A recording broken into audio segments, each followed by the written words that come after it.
Good morning friends. जैसा कि हम लोगों ने पिछले लेक्चर सीरीज में सरफेस केमिस्ट्री चैप्टर को कर रहे थे और ये भी लेक्चर उसी का एक कंटिन्यूएशन है। पिछले लेक्चर्स में हम लोगों ने लैंगमुर एडजॉर्प्शन आइसोथर्म तक कवर कर चुका है, तो इसमें हम लोग पढ़ेंगे बीईटी थ्योरी के बारे में। यदि हम लोग अपना सिलेबस देखें बीएससी पार्ट 2 का, तो यदि हम लोग सिलेबस देखें तो फिर सिलेबस में बीईटी थ्योरी जो हम लोग को पढ़ना है वो मेनली क्वालिटेटिव ही पढ़ना है, नॉट क्वांटिटेटिव। दैट इज हम लोग को उसका डेरिवेशन नहीं जानना है। तो हम लोग इसमें मेनली देखेंगे बीईटी थ्योरी के बारे में, क्योंकि ये क्वेश्चन एग्जाम्स में कभी कभी किसी भी एडजॉर्प्शन चैप्टर के या फिर दूसरे चैप्टर के या फिर किसी भी नोट्स में क्वेश्चन करके दे देता है, जैसे कि right the BET equation and also mention the terms involve. जो भी उसमें उसके टर्म्स है उसके बारे में लिखना पड़ता है, तो उसके बारे में हम लोग देखेंगे।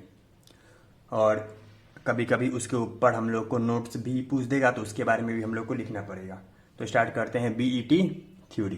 तो यदि हम लोग बीईटी थ्योरी देखें तो ये बीईटी जो है, ये तीनों बीईटी ये साइंटिस्ट के नेम है। B stands for Brunauer, E for Emmett and T for Taylor.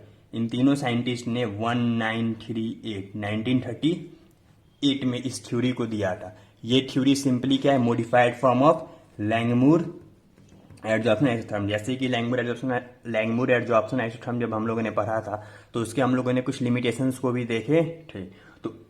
तो उन्हीं सारी लिमिटेशंस को मॉडिफाई करके उन्होंने ये थ्योरी को दिया था, and this theory is known as BET theory. तो फिर हम लोग बोल सकते हैं कि BET theory is simply the modified form of Langmuir adsorption isotherm, and this theory was given by Brunauer, Emmett and Teller in 1938 AD.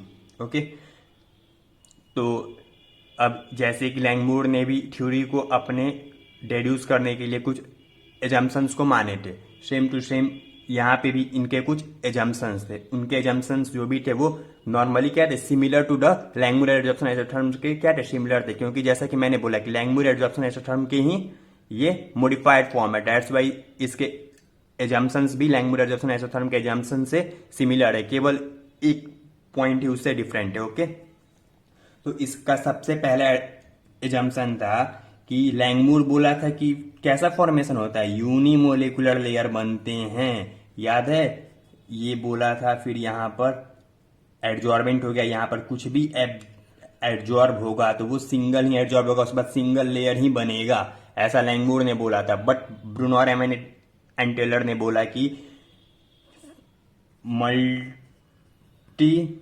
Molecular layer का formation होता है। मल्टी मोलिकुलर लेयर का जो कि फॉर्मेशन होता है फिजिकल एडजॉर्प्शन के through, यही एक्चुअली में ट्रू पिक्चर है किसी भी एडजॉर्प्शन का। तो फिर सबसे पहला पॉइंट क्या हुआ कि the adsorption due to which multi molecular layer is formed is the true picture of the adsorption. Okay, और इसका सेकेंड पॉइंट था बीईटी थ्योरी का, आपको सेकेंड एजम्पशन है कि सॉलिड का जो सरफेस होता है, किसी भी सॉलिड एडजॉर्बमेंट पे ही एडजॉर्प्शन होगा। तो फिर सॉलिड का सरफेस, सॉलिड सरफेस क्या होता है, आपको यूनिफॉर्म होता है, मीन्स होमोजीनियस। ओके, वो यूनिफॉर्म होता है और इस पे लोकलाइज्ड साइट्स पाए जाते हैं। ये दोनों हम लोग को देखने को मिलता है on the solid surface. And इसका थर्ड पॉइंट था कि एडजॉर्प्शन एट वन साइड, यदि जैसा कि हम लोगों ने लैंगमुर में भी देखा था, ये भी आपको लैंगमुर की तरह ही, लैंगमुर में हम लोगों ने क्या देखा था कि कोई भी एक गैप में, मतलब एक जो कि आपका वॉइड है जहां पर एडजॉर्प्शन होगा, यहां पर सिंगल में केवल एक ही एडजॉर्ब मोलिक्यूल होगा, फिर उसके बाद सेकंड पे होगा। सेम इसी तरह यहां पर भी आपको कि the adsorption at first place does not affect adsorption at neighbouring site. उसके नेबरिंग साइट पे, उसके ऊपर एडजॉर्प्शन पे उसका अफेक्ट नहीं पड़ता है, ऐसा ब्रूनर, एमेट एंड टेलर ने बोला। और फिर ये मोलिकुल्स जो होते हैं यहाँ पर बीईटी थ्योरी के अनुसार, क्योंकि इसमें आपके मल्टी मोलिकुलर लेयर का फॉर्मेशन होता है, डेट्स वाई यहाँ पर मोलिकुल जो होते हैं वो आपको सबसे पहले तो फिर फर्स्ट लेयर बनाए, फिर सेकेंड लेयर बना सकते हैं, थर्ड लेयर कर करके वो nth लेयर, मतलब कि अ नंबर ऑफ लेयर्स का फॉर्मेशन कर सकते हैं, दैट इज पोलीमोलिकुलर लेयर बनते हैं in case of Brunauer, Emmett and Teller. And Langmuir adsorption isotherm में भी हम लोगों ने देखा कि dynamic equilibrium the rate of condensation is was equal to rate of evaporation that is rate of adsorption was equal to the rate of desorption. Same इस case में भी बोलता है कि यहाँ पे डायनेमिक इक्विलिब्रियम एग्जिस्ट करता है, डायनेमिक इक्विलिब्रियम एग्जिस्ट करता है and the rate of evaporation from one layer is equal to the rate of condensation in the another layer. तो ये सारे मेनली हम लोग के एजम्पशंस हैं बीईटी थ्योरी के, ओके। और इसके बेसिस पे उन्होंने एक इक्वेशन को डिराइव किया था, ठीक है। और वो इक्वेशन के बारे में ही हम लोग को पढ़ना है, okay. Then let's see BET theory. जैसा कि बताया 1938 में ब्रूनो और एमेट एंड टेलर ने मिलकर ये लैंगमुर एडजॉर्प्शन आइसोथर्म को मॉडिफाई किया था और इसी के मॉडिफाइड फॉर्म को हम लोग क्या बोलते हैं, बीईटी थ्योरी बोलते हैं। इसके मेन एजम्पशंस है कि physical adsorption resulting in the formation of multi molecular layer is the true picture of adsorption. इसका सेकंड पॉइंट है कि solid surface possesses uniform localise site. इसके जो कि सॉलिड का सरफेस होता है वो यूनिफॉर्म होता है, उसके बाद उसके ऊपर लोकलाइज साइट्स भी मौजूद होते हैं। और एडजॉर्प्शन एट वन साइड, यदि किसी सिंगल साइट पे एडजॉर्प्शन हो रहा हो तो वो उसके नेबरिंग साइड, अगल बगल वाले साइड पे कुछ भी अफेक्ट नहीं करेगा, जैसा कि ये लैंगमुर एडजॉर्प्शन आइसोथर्म में भी ये दोनों पॉइंट थे। एंड इसका फोर्थ एजम्पशन है कि molecules can be absorb in second, third and net layer. जैसे कि फर्स्ट में ही लिखा हुआ है कि मल्टी मोलिकुलर है, तो फिर यहाँ पे आपको सेकंड, थर्ड, फोर्थ हो गया, तो आप इसको हम लोग पॉलीमोलिकुलर लेयर भी बोल सकते हैं। पॉली मतलब 3 या more than 3, okay, we can call it so. And इसका फिफ्थ एजम्पशन था कि एक डायनेमिक इक्विलिब्रियम एग्जिस्ट करता है between the successive layers.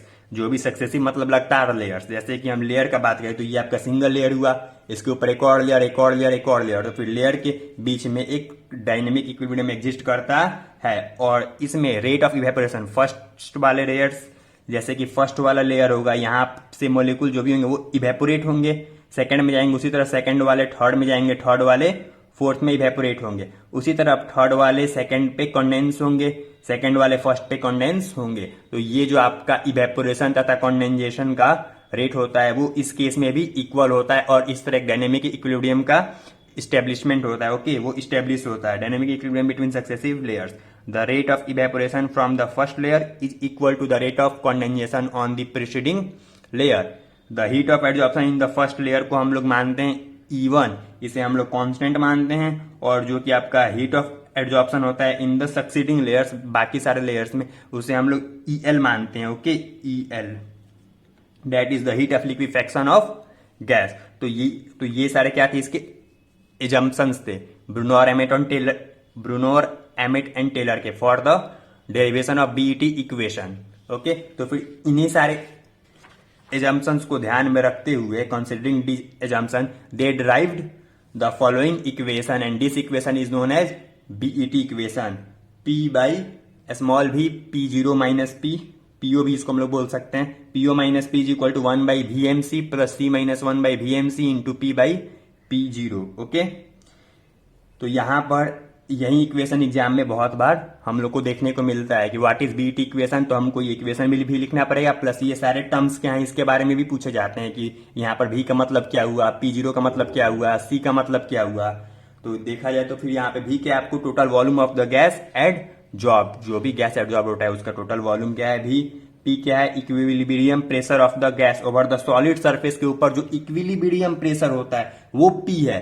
But what is P0 क्या है, ये सैचुरेटेड प्रेशर है, ये आपको इक्विलिब्रियम प्रेशर है, ये saturated pressure of the gas at the experimental temperature के ऊपर, जब हम लोग एक्सपेरिमेंट कर रहे हैं उस टाइम के टेम्परेचर के ऊपर, जो कि उसका सैचुरेटेड प्रेशर होगा, that pressure is known as P0।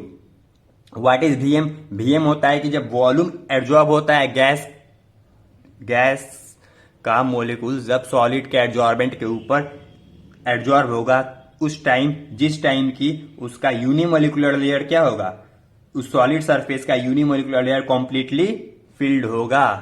When the surface of the solid is completely covered with a unimolecular layer of the adsorb molecule of the gas, और उस टाइम जो कि वॉल्यूम एडजॉर्ब होगा पहला layer होने के बाद या फिर दूसरा लेयर, मतलब एक कंप्लीट लेयर कवर होने के बाद जब मोलिकुल एडजॉर्ब होगा उसके वॉल्यूम को हम लोग VM से डिनोट करते हैं।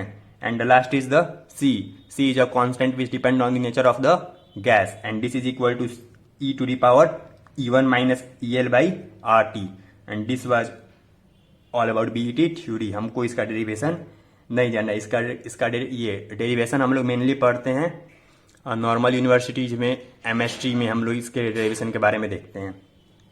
तो इस तरह हम लोग का ये लेक्चर सीरीज का ये हम लोग का लास्ट लेक्चर था, और इस तरह हम लोग का ये chapter surface chemistry chapter complete होता है, और इसके बाद हम लोग कोई न्यू चैप्टर के बारे में देखेंगे। यदि आप लोग कोई चाहते हैं कि कोई न्यू चैप्टर स्टार्ट करें तो उसके लिए आप लोग कमेंट करिए उस चैप्टर का नाम। And that's all for today, and if you like it then share it, and bye, see you in the next lecture.